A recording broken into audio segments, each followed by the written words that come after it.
Good morning student. आरक्षण coaching centre Keenjhar में आपका स्वागत। तो एक गौतम कुमार जी ने कमेंट किया था लॉजिक गेट का वीडियो में कि sir direct and inverse proportional के बारे में थोड़ा सा डिस्कस कीजिए, जो क्लास 8 में एक्सरसाइज 12 में पढ़ना है, जो आपको सामने बोर्ड पे दिख रहा होगा। Direct and inverse proportional class 8 exercise 12। तो पहले हम लोग डायरेक्ट एंड इनवर्स प्रोपोर्शन के बारे में जानेंगे क्या होता है, और उसके बाद इस चैप्टर का एक्सरसाइज 12 का जो चैप्टर ए है उसका सारा का सारा क्वेश्चन को बारी बारी से सोल्व करेंगे। तो आइए पहले इस टॉपिक पे बात किया जाए, उसके बाद क्वेश्चन पे बात करेंगे। तो सबसे पहले डायरेक्ट प्रोपोर्शन के बारे में समझते हैं। डायरेक्ट प्रोपोर्शन कहता है कि कोई भी वैल्यू है वो इक्वल रेशियो में अगर बढ़े चाहे घटे, इक्वल रेशियो में बढ़े चाहे घटे, इक्वल रेशियो में बढ़ेगा तो डायरेक्ट प्रोपोर्शन हो जाएगा, और अगर इक्वल रेशियो में नहीं घटे चाहे नहीं बढ़े तो उसको इनवर्स प्रोपोर्शन कहते हैं। यानी कि डायरेक्ट प्रोपोर्शन में बढ़ता है जो एक रेशियो फिक्स कांस्टेंट रेशियो में बढ़ता है, और इनवर्स प्रोपोर्शन में क्या होता है कि उसमें वैल्यू घट जाता है। एक का वैल्यू बढ़ेगा तो इनवर्स माने दूसरा का वैल्यू घटेगा, और डायरेक्ट प्रोपोर्शन में दोनों का वैल्यू बढ़ेगा या दोनों का वैल्यू घट जाएगा। तो डायरेक्ट प्रोपोर्शन जैसे में एग्जांपल्स के तौर पर देखते हैं कि अगर मान लिया जाए 1 रुपया में 1 रुपीज में अगर मान ले कि 2 गो पेन मिलता है, 1 रुपया में 2 गो पेन मिलता है, और वही पेन अगर 2 रुपया में लेंगे तो कितना पेन मिलेगा? 4 पेन। 1 रुपया में 2 पेन, 2 रुपया में 4 पेन, यानी कि 4 पेन। अगर 3 रुपया देंगे तो हम लोग को 6 पेन देता है, 6 पेन। 3 रुपया में 6 पेन देता है।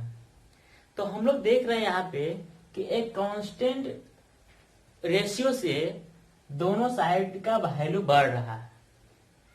दोनों साइड का जो वैल्यू है एक कांस्टेंट रेशियो से बढ़ रहा है।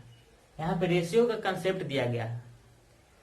तो ऐसा नहीं है कि यहाँ पे 1 बढ़ा, 1 से 1 2 हो गया, 1 रुपया बढ़ा, यहाँ भी 1 रुपया बढ़ा तो यहाँ 2 बढ़ गया, वैसा बात नहीं है। यहाँ पे एक कांस्टेंट रेशियो से बढ़ रहा है वैल्यू।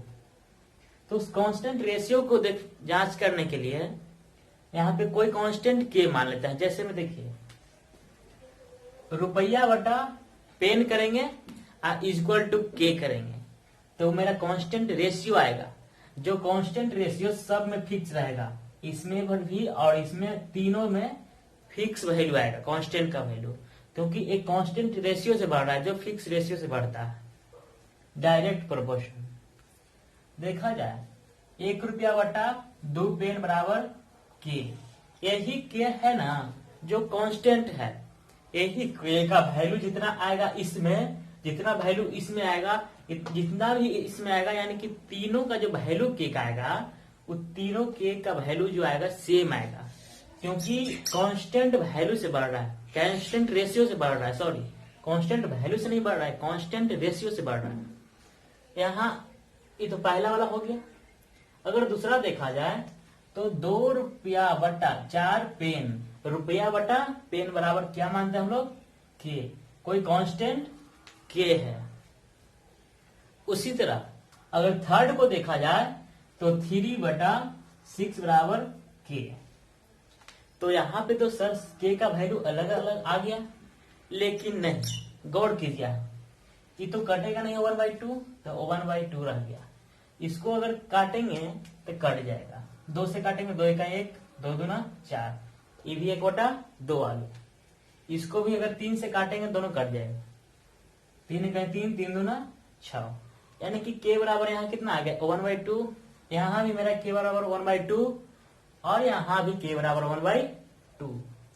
तीनों जगह k का वैल्यू इक्वल आया, यानी कि हम लोग क्या देख रहे हैं कि रेशियो इसका वैल्यू है, जो कांस्टेंट रेशियो k का वैल्यू आया तीनों जगह इक्वल आया, यानी कि ये डायरेक्ट प्रोपोर्शनल से वैल्यू बढ़ रहा है।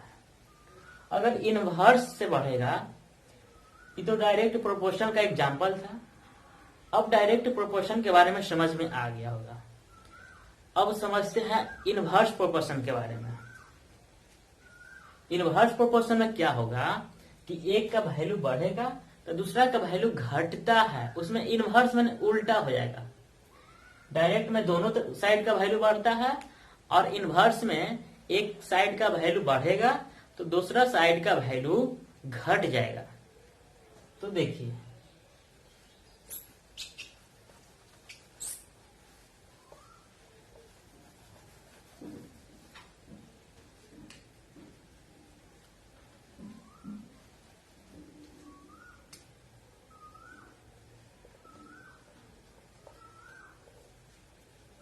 बात करें इनवर्स प्रोपोर्शन पे, तो अभी बताएं कि एक साइड का वैल्यू अगर घटेगा तो दूसरा साइड का वैल्यू बढ़ता है, इनवर्स प्रोपोर्शन।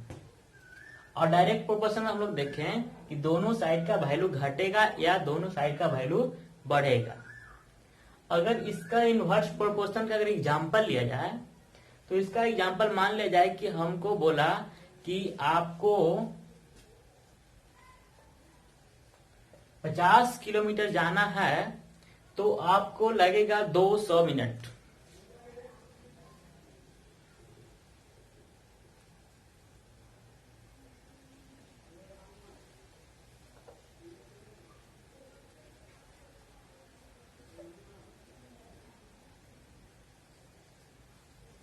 अगर मान लिया जाए कोई डिस्टेंस है जो हम लोग 500 किलोमीटर पर आवर के स्पीड से जा रहे हैं, 500 किलोमीटर पर आवर के अगर स्पीड से जाएंगे तो हम लोग को 20 मिनट का समय लगेगा, 20 मिनट का समय लगेगा। अगर वही स्पीड मान लिया जाए 500 की जगह 1000 हो जाए, 1000 किलोमीटर पर आवर के स्पीड से जाएंगे, तो ऐसा तो नहीं होगा कि 40 मिनट हम लोग का समय लगेगा। नहीं, स्पीड बढ़ाएंगे तो समय यानी कि टाइम का जो वैल्यू है वो घट जाएगा, हम लोग 10 मिनट में पहुंच जाएंगे। अगर वही स्पीड और दुगना कर देते हैं,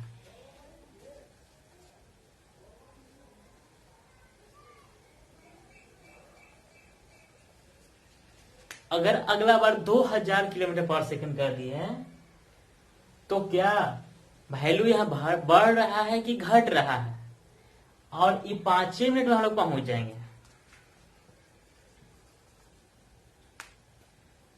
देख रहे हैं कि इनवर्स प्रोपोर्शन में एक साइड का वैल्यू बढ़ रहा है तो दूसरा साइड का वैल्यू है जो घट रहा है। 20 से 10, 10 से 5, यहां देखिए 500 से 1000, 1000 से 2000। इनवर्स माने उल्टा हो रहा है, इसका वैल्यू बढ़ रहा है तो इसका वैल्यू जो है घट रहा है, इसको बोलते हैं इनवर्स प्रोपोर्शन। बात सेम रहता है। देखिए अगर कांस्टेंट की बात करें, यहाँ पे कोई रेशियो कांस्टेंट, तो यहाँ भी कांस्टेंट रेशियो देखा जाए तो इसमें चलते हैं तो 500 किलोमीटर बाय 20 मिनट, पहला 500/20 बराबर के, पहला हो गया। अगर उसी तरह दूसरा देखें तो 1000 किलोमीटर बाई 10, यहां हो जाएगा 1000/10 बराबर के। अगर बात करें थर्ड का तो 2000/5, 2000/5 बराबर के।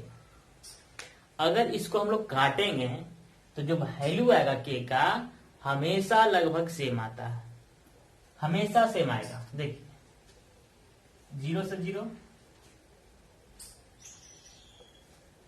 2 से 25। इनवर्स प्रोपोर्शनल में के का जो वैल्यू है सेम नहीं आएगा, क्योंकि सेम स्पीड इसका तो एक का वैल्यू घटा है और दूसरा का वैल्यू, एक का वैल्यू घटा है दूसरा का वैल्यू बढ़ा है, तो इसका कांस्टेंट रेशियो से कहाँ कुछ हुआ है ना। कांस्टेंट रेशियो से अगर घटता या कांस्टेंट रेशियो से बढ़ता तब कांस्टेंट रेशियो का वैल्यू सेम आता, लेकिन यहाँ कांस्टेंट रेशियो से हुआ नहीं, एक का वैल्यू घटा है तो एक का वैल्यू बढ़ा है, तो यहाँ जो के का वैल्यू है वो इनवर्स प्रोपोर्शन में सेम नहीं होगा। देखते हैं, इसका वैल्यू आ गया 25, इसका वैल्यू आ जाएगा 100, इसका वैल्यू हो जाएगा 400।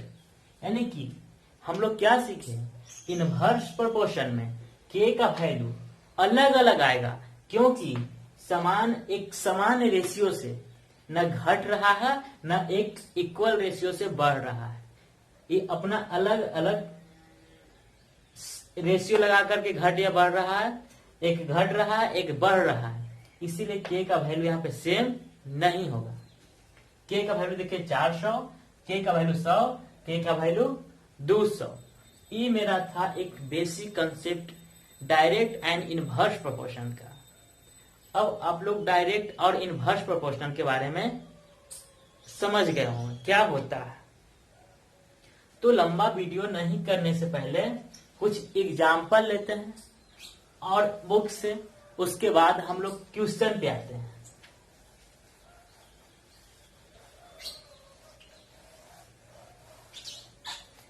बुक का एग्जाम्पल है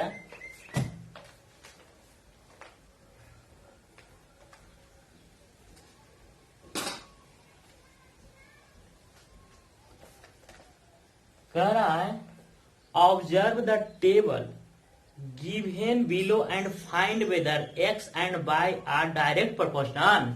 चेक करना है कि जो टेबल दिया हुआ है एक्स और वाई का, वो टेबल में डायरेक्ट प्रोपोर्शनल है कि इनवर्स प्रोपोर्शनल है। तो आपके सामने टेबल है,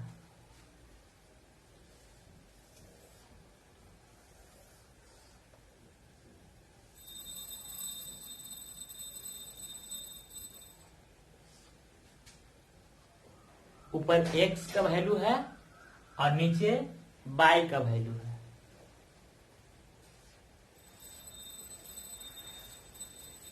दे दिया है x में 3, 5, 7, 9, 12, 3,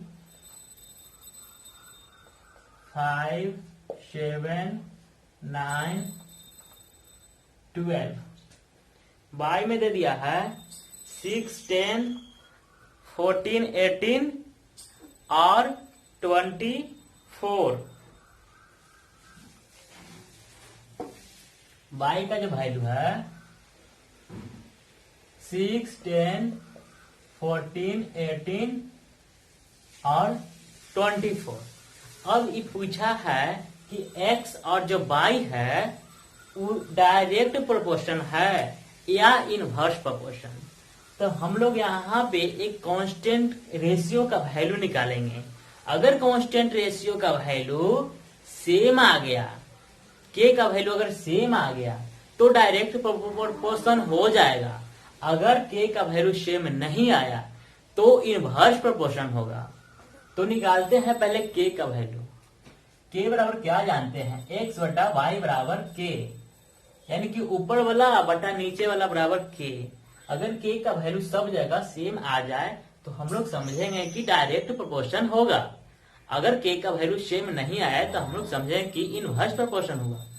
तो देखिए, चेक कीजिए, यहाँ पे 3/6 बराबर के, दूसरा में 5/10 बराबर के, 7/14 बराबर के, 9/18 बराबर के और 12/24 बराबर के। तो आपको समझ में आ गया होगा कि यहाँ सब का वैल्यू, के का जो वैल्यू आया 1/2, 1/2, 1/2, 1/2, 1/2 आया। लिखते हैं तो आएगा 3 वन 3 3 2 6 1/2 आ गया। यहाँ भी 1/2 आएगा, यहाँ भी 1/2 आएगा, यहाँ भी 1/2, यहाँ भी 1/2। यानी कि सभी जगह k का वैल्यू है जो हम लोग को सेम आ गया। तब सेम आता है तो कांस्टेंट रेशियो का वैल्यू अगर सेम आया तो अभी हम लोग क्या सीखे कि ये डायरेक्ट प्रोपोर्शन होगा। अगर सेम नहीं आएगा तब वह इनवर्स प्रोपोर्शन होता है। तो ये तो एग्जांपल हो गया डायरेक्ट प्रोपोर्शन। अगला क्वेश्चन,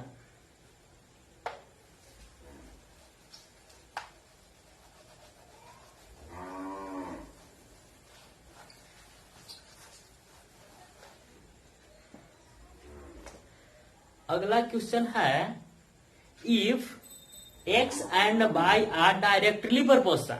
कह दिया है कि x और y है ना जो डायरेक्टली प्रोपोर्शन है, माने डायरेक्ट प्रोपोर्शन है। Find the value of x and y given the table below. नीचे एक टेबल दिया है x और y बना करके, अब बोला है कि डायरेक्ट प्रोपोर्शन है। तो डायरेक्ट प्रोपोर्शन में क्या होता है, कांस्टेंट रेशियो का वैल्यू फिक्स होता है, यानी कि k का वैल्यू होगा जो फिक्स होगा। तो जब k का वैल्यू फिक्स होगा तो x और y का वैल्यू निकालना है। तो टेबल दिया हुआ है,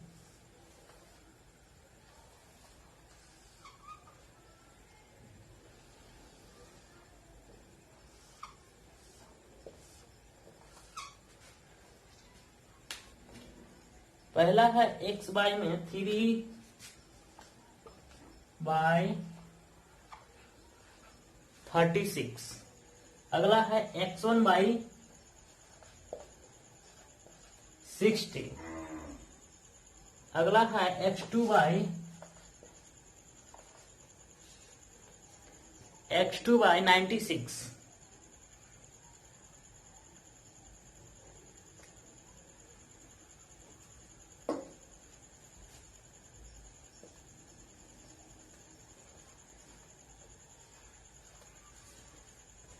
और अगला है 10/1।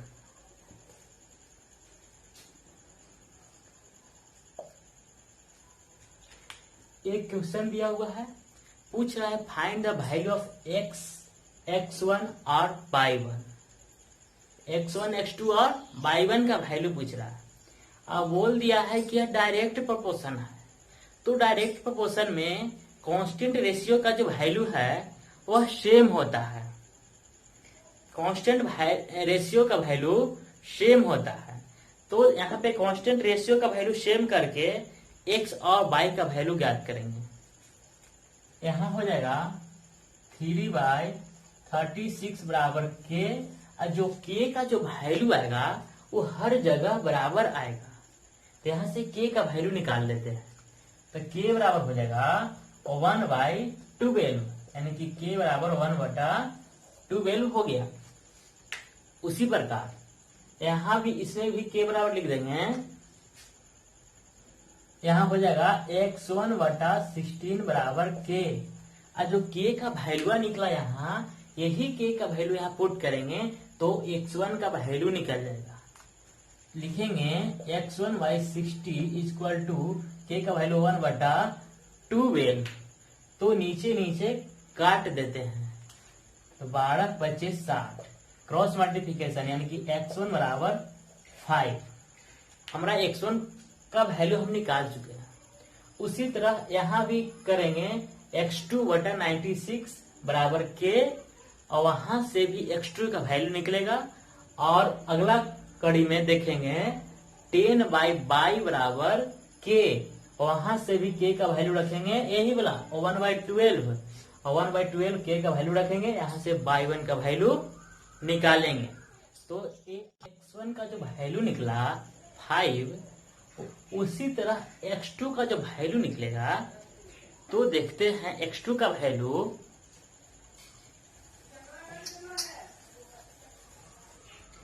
k का वैल्यू 1/12 आ गया। सभी जगह कांस्टेंट रेशियो, क्योंकि डायरेक्ट प्रोपोर्शन बोल दिया है, डायरेक्ट प्रोपोर्शन में कांस्टेंट रेशियो का जो वैल्यू है वो हर जगह सेम होता है। तो x1 का वैल्यू निकला। अगला कड़ी में देखते हैं x2/96 इक्वल टू k।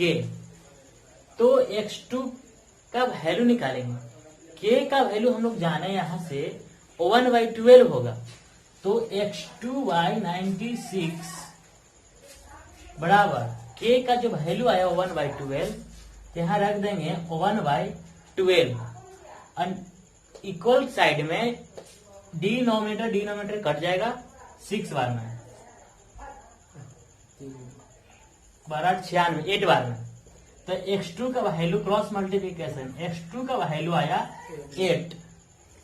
उसी तरह सेम प्रोसेस से अगर y1 का जो वैल्यू निकालेंगे तो वहां भी इसी तरह करना है। 10/y1 इक्वल टू k, और k का जो वैल्यू रखना है 1/12, क्योंकि यह डायरेक्ट प्रोपोर्शन है।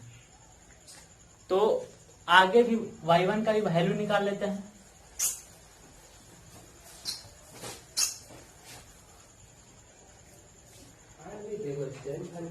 अगर 10/y1 बराबर हम k रखेंगे तो यहाँ पे हो जाएगा 10/y1 बराबर 1/12। k का वैल्यू निकला 1/12। तो यहाँ से अगर क्रॉस मल्टीप्लिकेशन करेंगे तो यहाँ से हो जाएगा y1 इक्वल टू 10 × 12 यानी कि 120। तो हम लोग सीखे x1, x2 और y1 का वैल्यू निकाले यहाँ से। तो एक क्वेश्चन ने बोल दिया था कि डायरेक्ट इनवर्स है, डायरेक्ट प्रोपोर्शन। तो हम लोग समझते हैं कि डायरेक्ट प्रोपोर्शन में जो एक रेशियो होता है वो फिक्स होता है, हर जगह इक्वल होता है। तो अब एक्सरसाइज स्टार्ट करते हैं।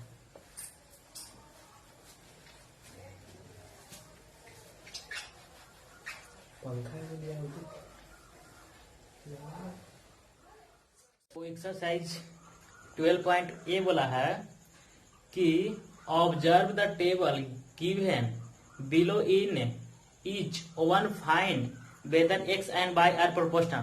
पूछा कि कौन डायरेक्ट प्रोपोर्शन है और कौन इनवर्स प्रोपोर्शन है। जो दे दिया है x और y का वैल्यू दे दिया है, पूछा है कौन डायरेक्ट प्रोपोर्शन है और कौन इनवर्स प्रोपोर्शन है। तो चेक करते हैं डायरेक्ट प्रोपोर्शन में क्या होता है कि कांस्टेंट रेशियो k का वैल्यू हमेशा सेम आता है, और इनवर्स प्रोपोर्शन में कांस्टेंट रेशियो k का वैल्यू सेम नहीं आता है। तो स्टार्ट करते हैं। पहला दे दिया है 3/9, यानी काटेंगे तो 1/3 बराबर k, यानी कि k का वैल्यू आया कितना 1/3। सेम अगर आगे लिया जाए तो 5/15 बराबर k, यहां से k का वैल्यू 1/3। अभी तक डायरेक्ट प्रोपोर्शन चल रहा है। आगे देखते हैं 8/24 इक्वल टू k, तो हो जाएगा 1/3 बराबर k।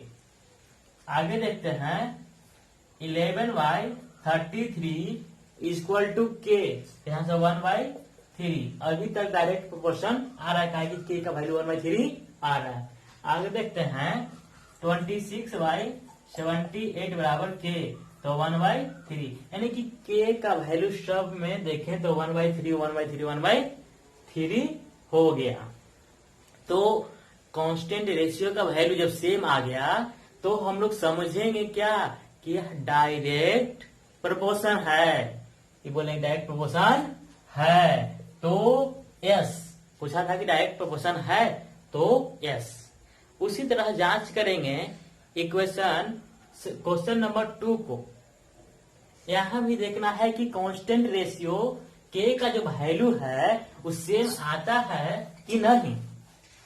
तो अगर देखा जाए यहाँ पहला में कि 2.5/10 बराबर k, तो यहां से पॉइंट हटाएंगे तो 100, 10 काटेंगे तो 1/4, यानी कि k का वैल्यू आ गया 1/4। उसी तरह यहां देखेंगे तो हो जाएगा 4/16 बराबर k, इसको भी काटेंगे तो 1/4। अभी तक डायरेक्ट प्रोपोर्शन चल रहा है। आगे देखते हैं 7.5/30, 7.5/30, यहां से पॉइंट हटाएंगे तो 0, इसको बराबर के, यहां से काटेंगे तो 1/4। अभी तक चल रहा है डायरेक्ट प्रोपोर्शन। आगे देखते हैं 10/40, तो ये तो सीधे दिख रहा है कि 0 0 खत्म, 1/4। अभी तक डायरेक्ट प्रोपोर्शन 1/4 चल रहा था। आगे देखते हैं 14/20, 42 इक्वल टू के। क्या 14 का टेबल में नीचे 4 बार में 42 आता है? नहीं कटेगा।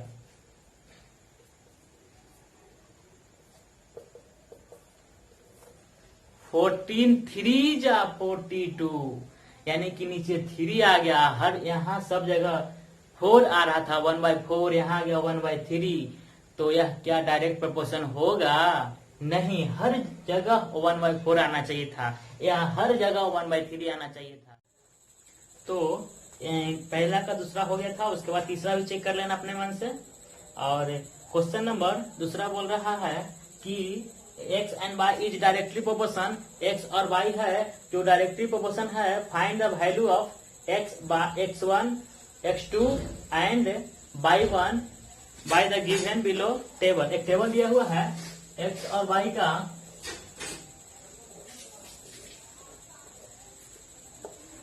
इसमें दे दिया है 3/72, x1 120, x2 192 और अगला 10/1। यहाँ बोला है कि x और y है जो डायरेक्टली प्रोपोर्शन है, x1, x2 और y1 का वैल्यू निकालना है। तो डायरेक्टली प्रोपोर्शन में जानते हैं क्या? डायरेक्टली प्रोपोर्शन बोला है कि कांस्टेंट जो रेशियो है के, उसका वैल्यू हमेशा सेम आएगा, यानी कि x y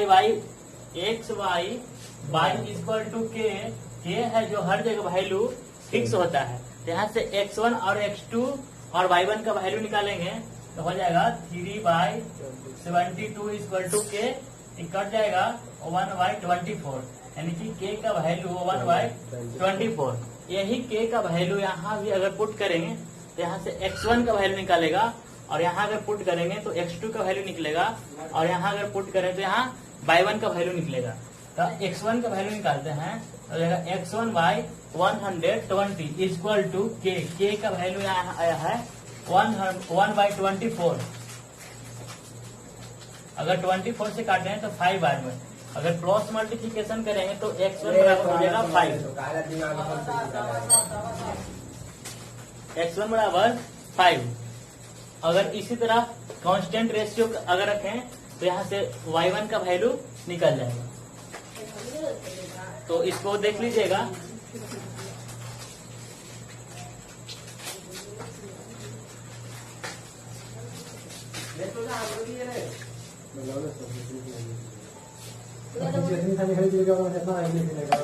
आगे देखते हैं question number 3। Question number 3, a truck cover a distance of 510 kilometer in 34 liter of diesel. How much distance would it cover in 20 liter of diesel? बोल रहा है कि 510 एक ट्रक है जो 510 किलोमीटर डिस्टेंस 34 लीटर डीजल में डिस्टेंस ट्रेवल करता है, और कह रहा है कि how much would it change for a distance, मतलब कि एक कितना डिस्टेंस ट्रेवल करेगा 20 लीटर डीजल में। कह रहा है कि 34 लीटर अगर डीजल एक ट्रक में डालते हैं तो 510 किलोमीटर का डिस्टेंस ट्रेवल करता है। तो अगर 20 लीटर डिस्टेंस अगर एक दूसरा ट्रक में डालते हैं तो उसमें कितना डिस्टेंस ट्रेवल करेगा?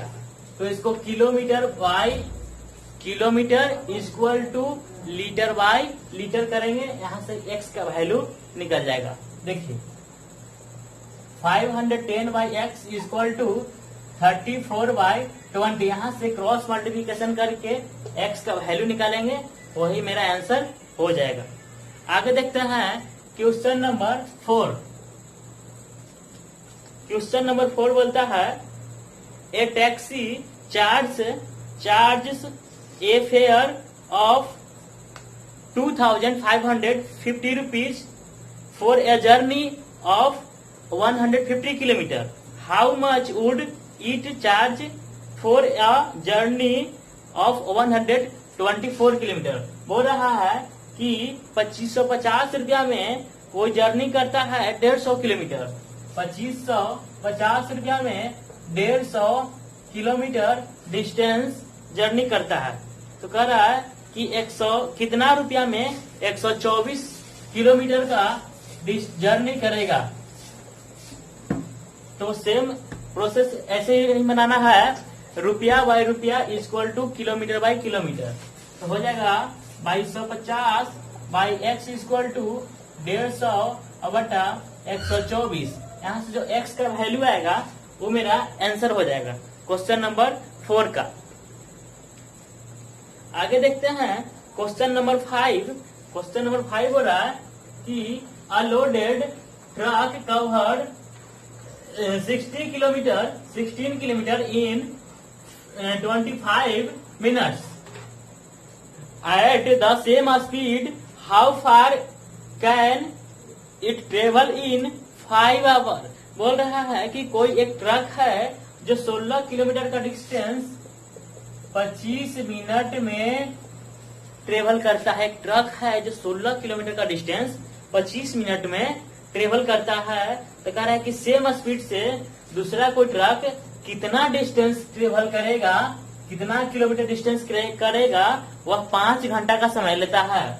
5 घंटा का समय लेता है। यहाँ हम लोग देख रहे हैं कि यूनिट का जो वैल्यू है, दोनों यूनिट एक मिनट में है और एक आवर में है। तो मिनट चाहे सेम नहीं है, तो यहाँ मिनट को आवर में बदलना, चाहे आवर को मिनट में बदले, तो हम लोग 5 आवर को अगर मिनट में बदलते हैं तो 1 आवर बराबर 60 मिनट, तो 5 आवर बराबर हो जाएगा। यहाँ लिख देते हैं x किलोमीटर, यानी कि 5 इंटू 60 इक्वल टू 100 मिनट। अब दोनों मिनट में बदल गया। अब यहाँ से लिखेंगे क्या, kilometre by kilometre equal to minute by minute. यहाँ से देखते हैं 16 kilometre by x kilometre equal to 25 minute by 300 minute. यहाँ से काट देंगे तो जो x का वैल्यू आएगा वही मेरा क्वेश्चन नंबर 5 का आंसर हो जाएगा।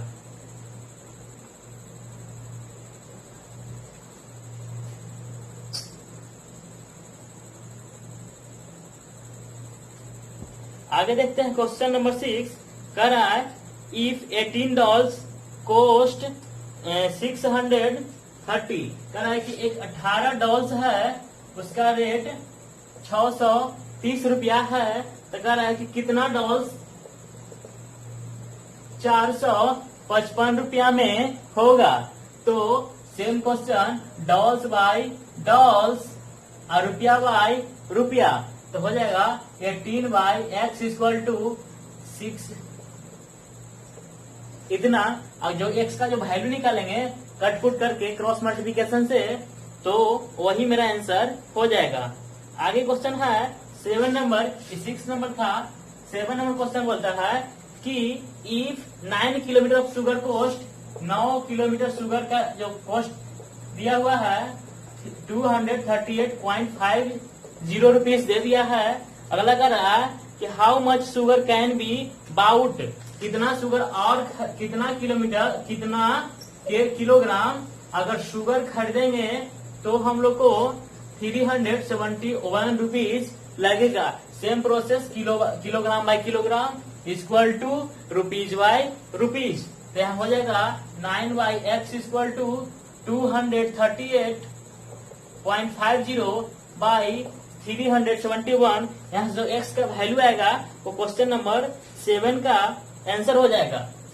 अगला क्वेश्चन नंबर 8 बोल रहा है कि the cost of 15 metre of a cloth, 15 metre कपड़ा है, उसका रेट दे दिया है 981 रुपीज।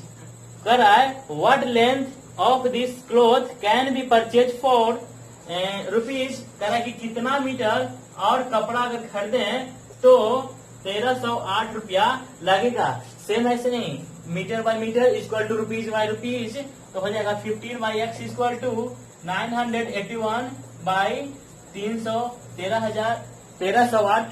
अगर यहाँ से जो क्रॉस मल्टीप्लीकेशन करके एक्स का जो वैल्यू आएगा, क्वेश्चन नंबर 8 का आंसर हो जाएगा। आगे देखते हैं question number 9, question number 9, question number 10, question number 11, question number 9 और 10 सेम क्वेश्चन है, बस बाई बाई करना है बराबर में और आंसर आ जाएगा। क्वेश्चन नंबर 10 है सेम क्वेश्चन। क्वेश्चन नंबर 11 में थोड़ा सा देखना है क्या,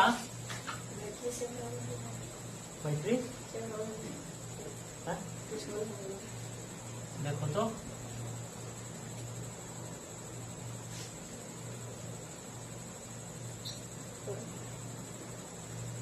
ठीक है। क्वेश्चन नंबर 11 है, 9, 10 सेम क्वेश्चन है, बना लीजिएगा। क्वेश्चन नंबर 11 का रहा है कि a car of travelling at the average speed of 15 kilometre per hour, how much distance would by travel in 1 hour 12 minute.